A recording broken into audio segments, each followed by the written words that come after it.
டூடி entertainment Surya Jyothika தயாரிப்பில் பிரேம்குமார் இயக்கத்தில் கார்த்தி மற்றும் அரவிந்த் சாமி நடிக்கும் மெய்யழகன் செப்டம்பர் 27 முதல் உங்கள் அபிமான திரையரங்குகளில். அமெரிக்க வாழ் இந்திய மக்களிடையே பேசிய பிரதமர் மோடி இந்தியா வாய்ப்புகளுக்காக காத்திருக்கவில்லை என்று கூறினார். அமெரிக்கா சென்றுள்ள பிரதமர் மோடி நியூயார்க் நகரில் யூனியன் டெய்னில் உள்ள கொலிசியம் அரங்கில் திரண்டிருந்த ஆயிரக்கணக்கான அமெரிக்க வாழ் இந்திய மக்களிடையே உரையாற்றினார். அப்போது பிரதமருக்கு உற்சாக வரவேற்பு அளிக்கப்பட்டது. பின்னர் பேசிய பிரதமர் மோடி அமெரிக்க வாழ் இந்தியர்களின் திறமை, அர்ப்பணிப்பு நிகரற்றவை என்று கூறினார்.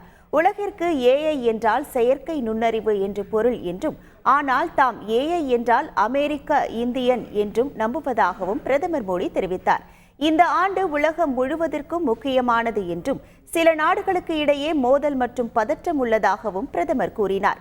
இந்தியா வாய்ப்புகளுக்காக காத்திருக்கவில்லை, அதை உருவாக்குகிறது என்றும், மேட் இன் இந்தியா திட்டம் தற்போது 6Gயில் செயல்படுகிறது என்றும் பிரதமர் மோடி பெருமிதம் தெரிவித்தார்.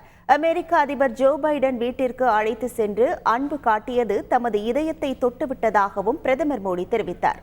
டூடி என்டர்டைன்மெண்ட் சூர்யா ஜோதிகா தயாரிப்பில் பிரேம்குமார் இயக்கத்தில் கார்த்தி மற்றும் அரவிந்த் சாமி நடிக்கும் மெய்யழகன் செப்டம்பர் 27 முதல் உங்கள் அபிமான திரையரங்குகளில்.